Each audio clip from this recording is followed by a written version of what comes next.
As well, we've done horse racing. We'll have another horse racing podcast released this week, but focusing on the NFL this time around. Off season, we're finding plenty of things to talk about, and I'm going to be focusing on rookies. But my name's Luke Elder, alongside, as always, Tom Collins. How are you? Yeah, I'm good, thank you. How are you? I'm looking forward to getting stuck into this NFL pod, I have to say. Yeah, for our YouTube viewers, we've gone neutral today. We went Seahawks and Packers for the opening show, but we've got that out of the way. Everyone knows our allegiances now. We're toning it down until probably next week. Yeah, it'll be just a matter of time before I get the Packers t-shirts out, the cap and all sorts. So yeah, just a little bit of respite, I'd say. Yeah, we did get a few questions after episode 1 of the Turf and Touchdowns podcast. Just answer those. We did a couple of them on the horse racing side of things. Yes, much further down the line, we'll be doing a listener league, obviously much closer to the actual NFL season itself. We'll be doing that across social media as ways of getting in. And also, what are we actually going to do on this podcast? We're going to do possibly a bit of fantasy going forward, but our main thing, Tom, is going to be betting, props, markets, season-long things. We're going to be trying to delve a little bit deeper into the game alongside the potential of fantasy. Yeah, a load of picks, hopefully a lot of winners as well. We're quite decent, I'd say, at this. It's not our speciality, horse racing is, and everyone probably knows us for horse racing, but between us in our WhatsApp chats, we have a reasonable amount of success. So hopefully we can provide that on the podcast for the listeners and the viewers if you're watching on YouTube. And yeah, it won't just be, I expect the Packers to beat the Bears. It'll be, these are some prop bets that are worth looking out for this week, and some bets maybe in secondary markets that you wouldn't have seen before, as well as obviously the fantasy element. I love Green Bay. Green Bay's so good. What was your, just going off on a tangent, what was your best win on NFL sort of betting last year? What a question that is. I mean, I had some tough beats. That's all I can remember. Mine, I just went when San Francisco played the Giants in week 3 or 4, something like that. It was early on. I just took on all Giants receivers. Everything Giants I took on, and they sucked. I think that was the week where Darren Waller might have led them in receiving back 9 yards. Yeah, that's probably I remember that actually. That's probably the only week that Darren Waller actually played a game.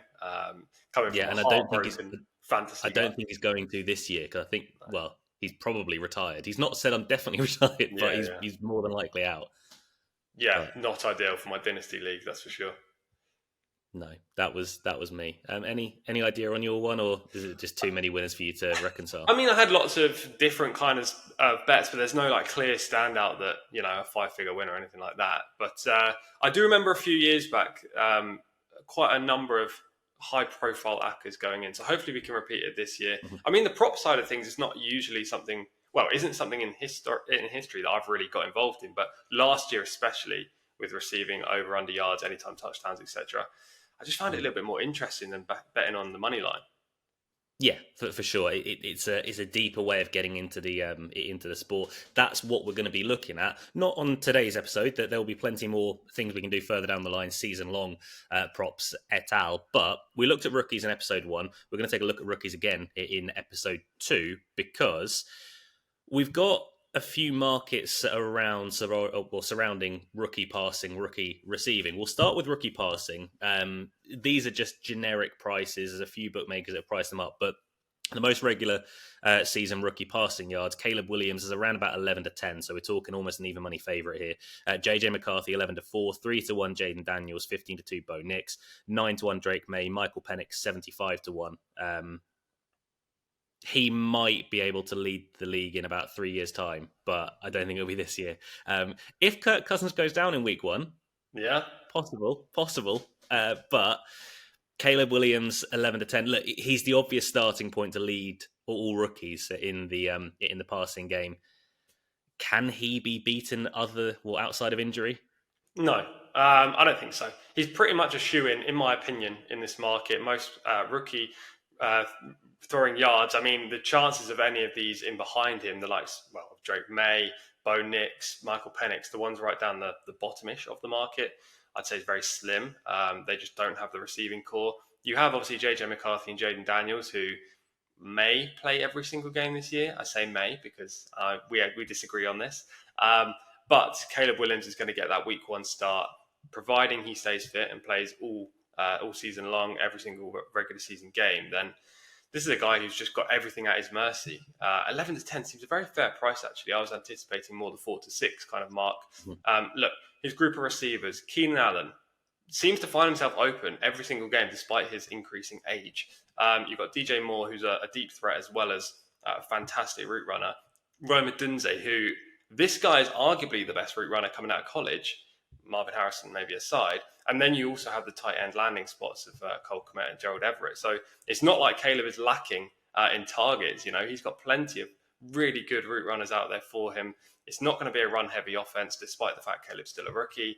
And if you just go back to his USC numbers, I mean, this guy back in 2022 threw for 500 pass attempts. That was only over 14-game span. Now, increase that to what the NFL regular season game number is, he would be matching the likes of Josh Allen, etc., week in, week out with the amount of pass attempts he's got. He also totaled over 4,200 passing yards in that one season.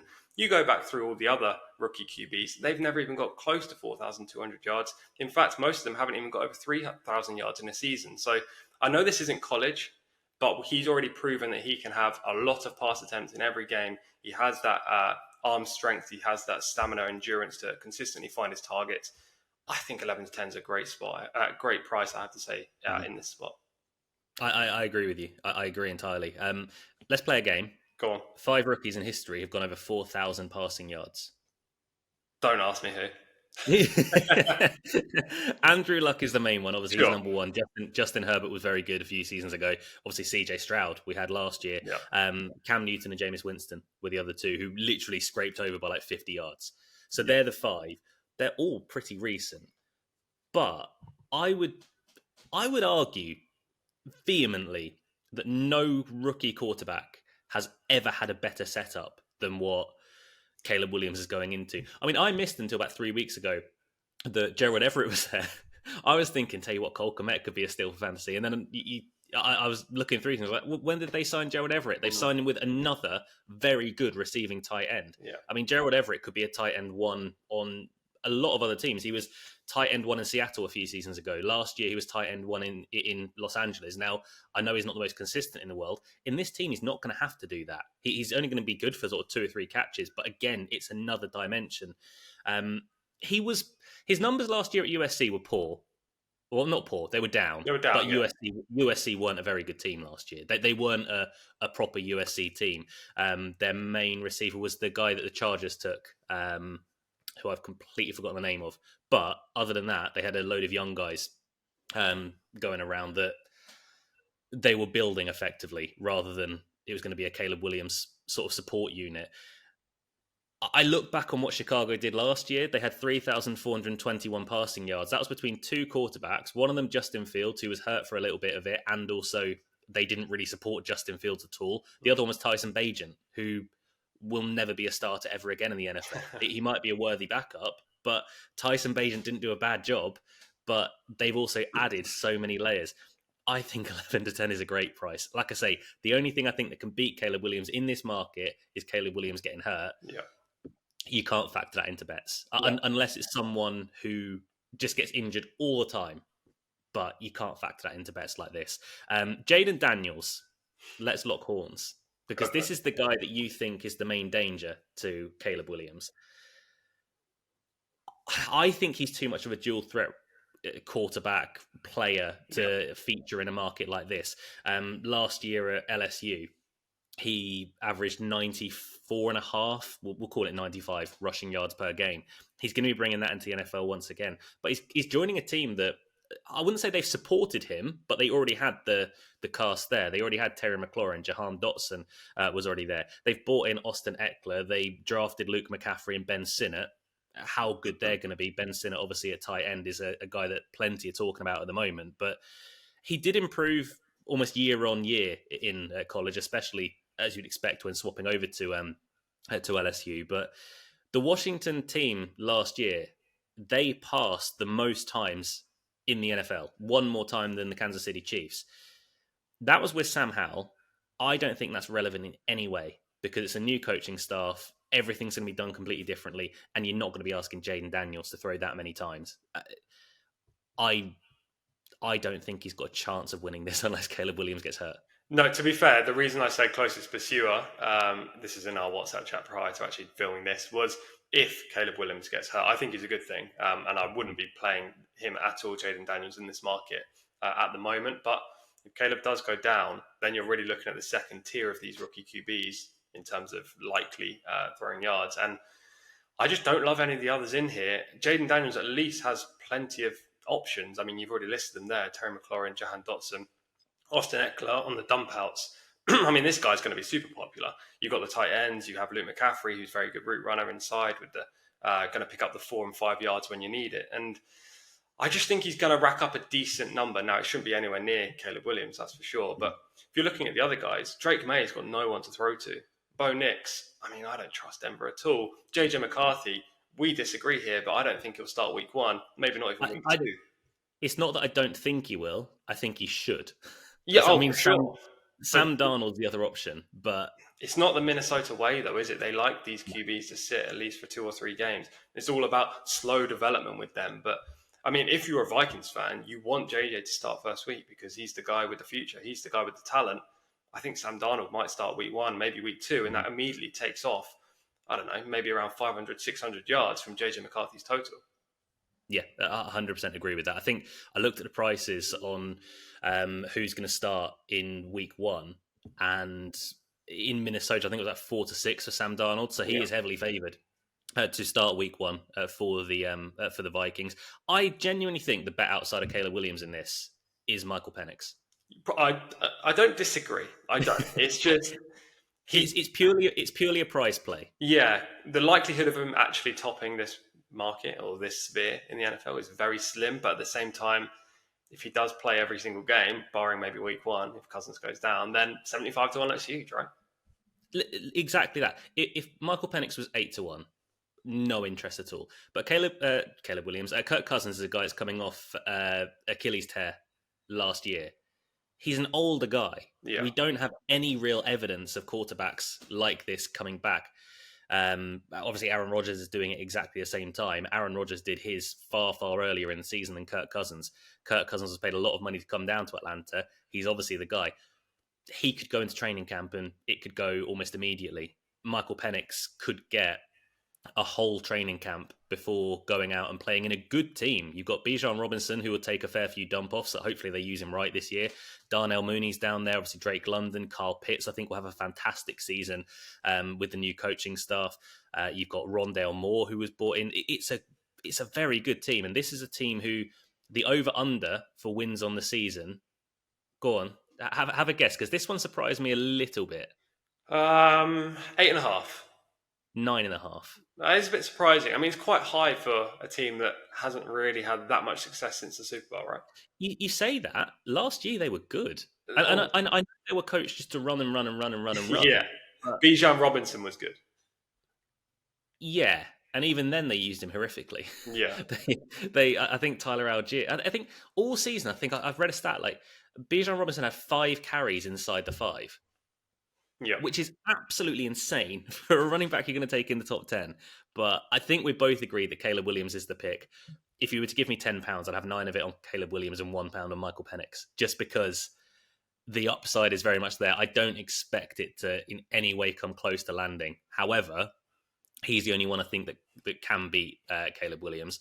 We'll move on to receivers, because we've got rookie receivers to have a look at as well, where, again, little surprised about the market. Marvin Harrison is around 6 to 4, 9 to 2 for Malik Nabers, 11 to 2 Keon Coleman, who's in Buffalo. Xavier Worthy is actually 12 to 1 best price in Kansas. Rome Odunze is 10 to 1. Lad McConkey. Hey, I'm not going to sing it this week, don't worry. It's 12 to 1. Again, I look at this market and I just think that Marvin Harrison really is going to take a lot of stopping. I don't doubt that. I'm not completely against you. He's going to ball this year. We know that. He's basically wide receiver 1 and probably in the top 5 of the wide receivers in the league expected this year to rack up receiving yards. Is he not just a little bit too short? This market, right, is a bit more wide open than the QB market. We can say that for certain. There are plenty of wide receivers in here who come in as unknowns. And also, in previous years, right, in the QB market, you always have that one standout and then they tend to go on and win it. In wide receiver receiving rookie yards, you normally have a guy who's gone under the radar, the Puka Nakuas of the world, who then come up and shine in the NFL in year one.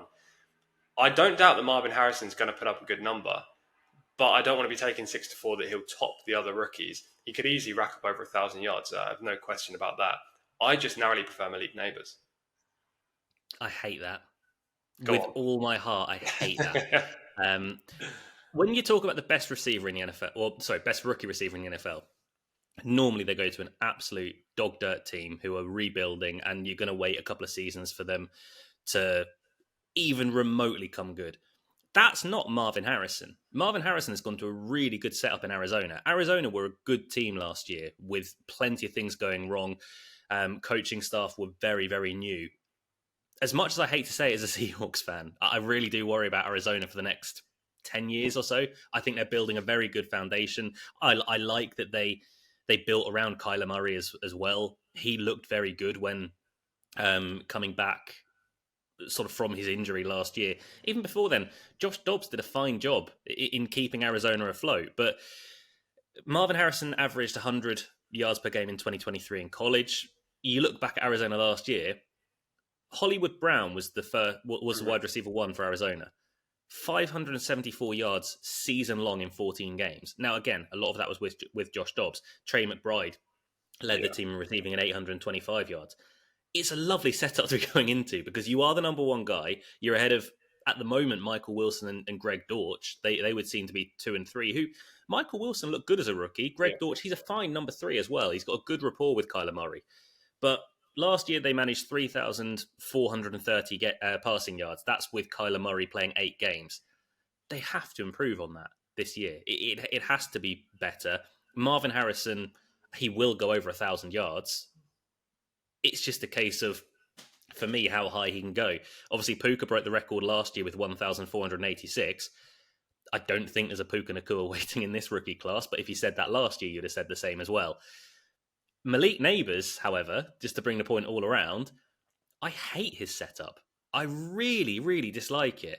I was praying that the Giants would take... I mean, this is coming from someone who's got the 105 pick in our Dynasty League. I don't think I'd have got Malik Nabers anyway, but I'd be a little bit questionable taking him even at 105, even though he's not going to get to me, so that's by the by. But the Giants last year sucked. And that's before Daniel Jones went down and got hurt, and then everything else that went on. You had Tommy DeVito come in, and was it Tyrod Taylor that also came in? Darius Slayton last year led that team in receiving at 770 yards. Now, to be fair, Darius Slayton didn't do a bad job, but he also had a few big games to end the year just to pad them stats out. We're not sure if he's going to be there because he, last I heard, was trying to hold out of training camp and he wanted a new deal. It's very, very possible that he just gets cut and he goes somewhere else. Darren Waller's probably retired, 99% certain that's going to happen. Barkley's gone, so all those dump downs, I mean, they're not going to go to Devin Singletary, I'll tell you that much. Singletary might be okay. The most sacked quarterback in the league last year, Tom, was Sam Howell. 65. Daniel Jones played 6 games. Yeah, I know where this is going. He got sacked 30 times. Yeah, the O-line is not good, but at the same time, it shows how many times they need to try and attempt to throw the ball. They get behind in games. There's no time. But there's no time. Daniel Jones was holding the ball for literally a second, and he was on. Malik Nabers, as good as he is, he's not Sonic, and that's what he needs to be to get in any way open. Let me counteract this. One, I know you mentioned a couple of the wide receivers, Slayton and the tight end Waller, may not be playing this year. They've brought in Allen Robinson. They've got Jalen Hyatt. They've got we're saved. Sorry, we're saved. Allen Robinson's here. No. But they have. Look, Malik Nabers is not going to get double covered, is what I'm saying here. They have other options. It's not just Nabers and Dan Jones, and that's it. Devin Singletary's been brought in to help pass block, I think. as well as obviously being the lead back. But he's more of a pass blocker than Saquon Barkley. I think the O-line is going to be a bit stronger this year. I don't anticipate it's going to be the best in the league by any imagination, but I think Daniel Jones might get at least a little bit more time. And with some other options out wide, look, Wan'Dale Robinson is slept on. Jalen Hyatt's a good deep threat. The defenses against the Giants are going to have to account for different possibilities and, covering every single area of the field. And I think that allows Malik Nabers to, earn his corn basically in this offense. Now, go back to his last season in college last year for LSU. This guy's super elusive. He racked up so many yards after the catch. His route running is unbelievable. He's just very hard to cover at any part, even if you've only got a second or two as a QB. 9 out of the 12 games for LSU last year, and I know this is college against much weaker defenses, but he racked up at least 100 yards in receiving yards there. And in 6 of those 9, he racked up at least 130 yards. I anticipate him to get multiple 100-yard receiving games. Say Marvin Harrison gets double covered often, misses a couple games. He's 6-4. Malik Nabers is 3-1, 11-4. I like Malik Nabers. I think he's almost certain to get 1,000 yards. I know this offense isn't amazing, but he's going to be the go-to guy. And he is very elusive. He could be the Puka Nacua equivalent, albeit he won't get up to that, lofty mark that Puka did last year. Malik Nabers is actually 11-2, best price. 11-2. I saw 11-4. Or 11-2, I love him even more. Where are you looking? just that respect. He's 11-2 with a company that rhymes with Shmi 6-9, and he's 9-2 with a certain Irish firm. Mm-hmm. But fair enough. I just don't see it. I really don't see it. I would ask you for your value in that market, but you probably found it. Yeah, Malik is it for me now. I will bring in just very quickly Xavier Worthy. Oh, right. I'm going to stop you before you give your reason. Tell me how this guy is going to top 1,000 receiving yards. I'm not saying he necessarily is. I'm He just can't saying win at 12 then, to right? 1. I'm just saying at 12 to 1, he could be the value. And it's also because no one else is. Roma Dunze is not going to go over 1,000 this year. There's no chance he could. Probably not. Well, Roma Dunze's line is, I think last time I saw 650 and a half. Right. I would take over on that, but maybe not up to 1,000. I would, but I wouldn't be confident going over 700. It'll be around that number, I think, if he's fit. Yeah. I saw that line. I was hoping someone would go like, I don't know, 850, and I was going to bet the under. But I saw 650. I was like, that's spot on. Keon Coleman, I don't trust his consistency. I don't think he'll be that guy. Brian Thomas could potentially have a good year, but he's not going to top the rookies in receiving. And then you just get into, Lad McConkey. Lad McConkey could have 1,000 catches, but I don't think he's going to top 1,000 yards. They're all going to be 3 and 4 yards, aren't they? Jim Harbaugh's offense, you're never really going to get a 1,000-yard receiver, especially in their rookie year. Exactly that. Troy Franklin, I think, could have a very good rookie campaign, but again, he's not going to be leading this bunch. Xavier Worthy, he's been paired with Patrick Mahomes. It sounds like Rashee Rice has got a lot more off-field problems than maybe we first anticipated, and I would. Look, we're not going to speculate, but we're looking at a multi-game ban that could leave him out. The majority of the first half of the season. If that happens and Xavier Worthy comes out flying, which a lot of Kansas City Chiefs rookies do, that we've seen sort of historically, go back to Tyreek Hill, go back to Kareem Hunt. Kareem Hunt absolutely torched, I think it was the Patriots in his first game as a rookie. If they use Xavier Worthy right from the get-go and they really, really trust him, he could be someone who at 12 to 1 just absolutely flies. I don't expect him to win this award or anything, but at 12 to 1, he's a little bit too big, and he would be the value for me. But I think it's really boring, right? I think Caleb Williams is nailed on in the passing. Agreed. That's a good bet, Caleb Williams, 11 to 10. Caleb Williams at 11 to 10 is very good. I'm just looking at the Bet365. No, I'm not, because I haven't got it. I think he's a little bit bigger than 11 to 10 elsewhere. But I think 8 to 5 about Marvin Harrison is right. I did look to see if I could double them up, and you are not allowed to double them up. Let me. This is going off script, not in the running order, but let me throw something at you. Offensive rookie of the year. Are you taking Caleb or are you taking Marvin? I think Caleb. It's got to be Caleb. The NFL is so leaning towards quarterbacks in every single award possible. Yeah. I don't think that should be the case, and I'm still reeling from Damian Williams not getting Super Bowl MVP a few years ago when he got, I think, 3 touchdowns and was clearly the player of the game. But it will be Caleb Williams. He's 9-4, I believe. That's a good price. That's a very good price. If you like him at 11-10 in how many passing yards he's going to get this year as a rookie, then you've got to like him at 9-4 in the offensive MVP as a rookie. Yeah, I agree. Hopefully, a few positive things discussed there. We'll be back in maybe a week, probably 2 weeks' time regarding the NFL podcast. If you did like this, though, do leave leave a comment, subscribe to us as well. We are also now on Spotify because Tom's done that bit well. So search us on Spotify, Turf and Touchdowns. You can subscribe to anything that we put out on Twitter /X. We are at Turf Touchdowns. On all other social medias, we are at Turf and Touchdowns. We will be putting out podcasts weekly. This week we've got 2 as well because we are about to, just after this, record episode 4 with the horse racing side of things with the Preakness to look forward to this weekend. But that's the first official NFL Turf and Touchdowns podcast in the books. Thank you very much to you guys for listening. We look forward to seeing you again in the very near future. But until we do next get to talk to you, stay safe, look after one another. Goodbye.